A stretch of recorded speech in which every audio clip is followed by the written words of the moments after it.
The Gingerbread House is a children's advocacy center, and we work with little children ages 2 all the way until the day before they become an adult, age 17. And so they're brought here for any allegation of abuse. Anytime that there's, suspected sexual abuse, physical abuse, trafficking, a victim of a violent crime, those children are brought here and we conduct what is known as a forensic interview. In 2015, we started our new program at the Gingerbread House, the Child Life Program. And the goal was to reduce the stress that the children were facing when coming to the Gingerbread House. A lot of the times they didn't know what they were coming for or had a lot of anxiety about coming and speaking to the forensic interviewers. So with the Child Life Program, we were able to talk to them beforehand, show them the rooms that they were going to be entering, have them meet, see pictures of the people that they were going to talk to so they felt most comfortable.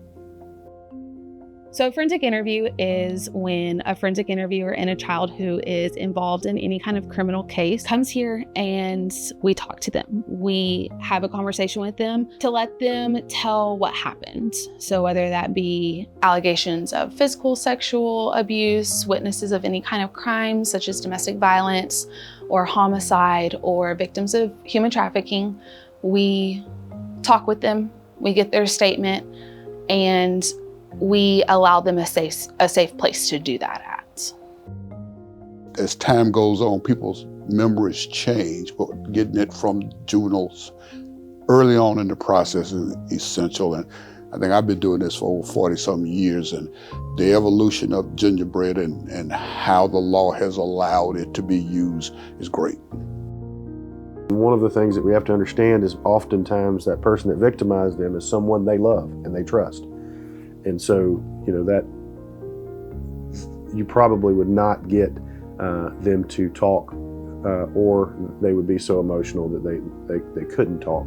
So it's absolutely important that you have the interviewer be able to testify to what the child said, and speak on their behalf in a courtroom. That's really important. The videotape makes all the difference in the world, and we use the Gingerbread House employees occasionally, but not in every trial. All you have to do is have the police officer say, that's the videotape that we made at the Gingerbread House on May the 5th or whatever year, and play it for the jury, and the jury sees it. The jury gets to look over there and see the child sitting in the courtroom because the child's present. And before that, the child will have seen the video and said, I watched it yesterday or 2 days ago, and that's me, and everything I said there was the truth. That's all you have to do. Very simple. It made it so much easier and less traumatic on the victims of these cases. So my kids are my life, obviously. I was a raw green rookie with the sheriff's office. I'd been there 3 or 4 years maybe, and my daughter was the victim of sexual abuse.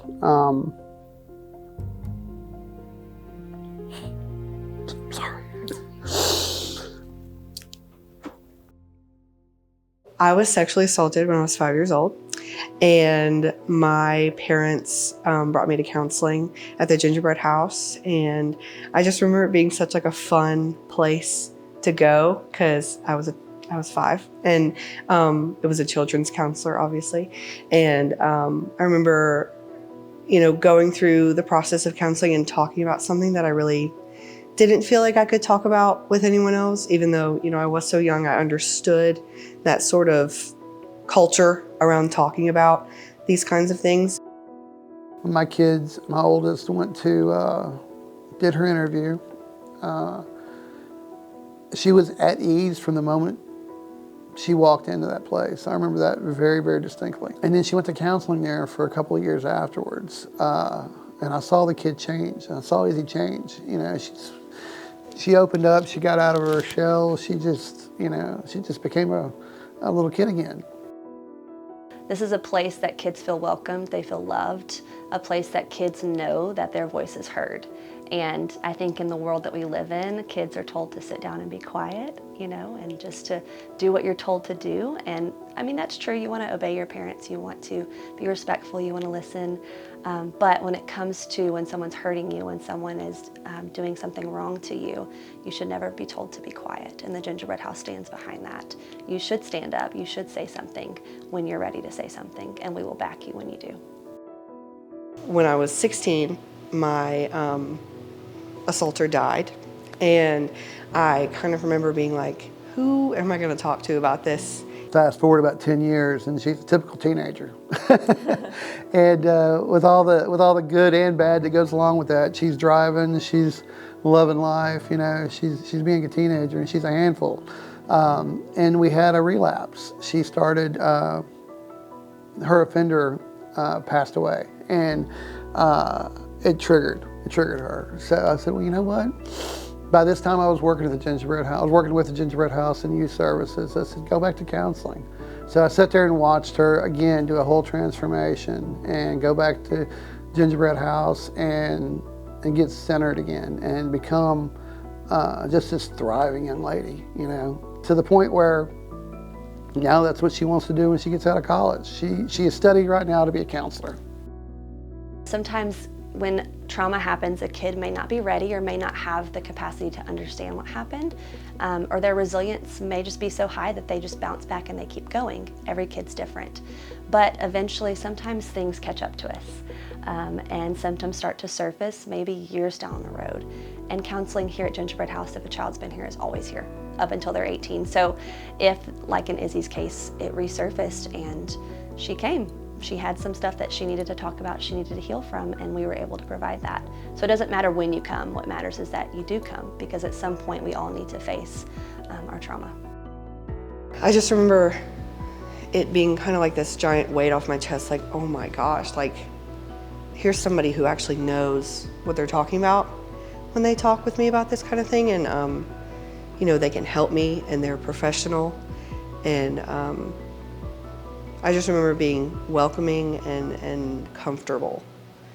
Over the past 20+ years, we have grown from a small house on Jordan Street with 5 employees to over 15 now, and we continue to provide healing to our community.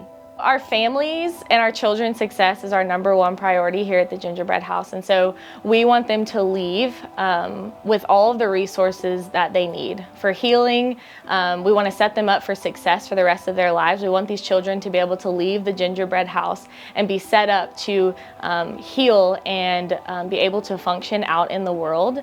And so we want them to have the services that they need. We don't want them to slip through the cracks.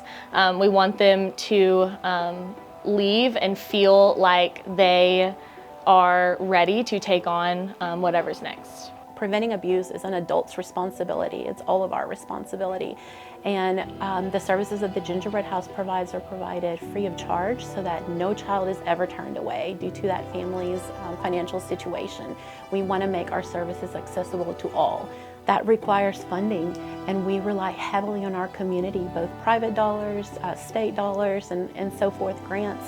And so we are so proud that 90 cents of every dollar donated to the Gingerbread House go directly to serving victims, and only 10 cents are used for administrative purposes and to sustain the organization.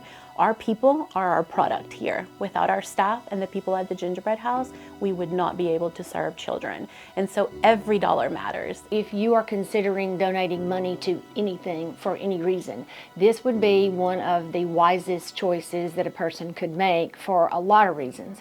But at the top of that list is that the Gingerbread House staff and administration are such wonderful stewards of your dollars. There's really no excess here. People should consider donating to the Gingerbread House so they can continue to say yes to children the way that they said yes to me.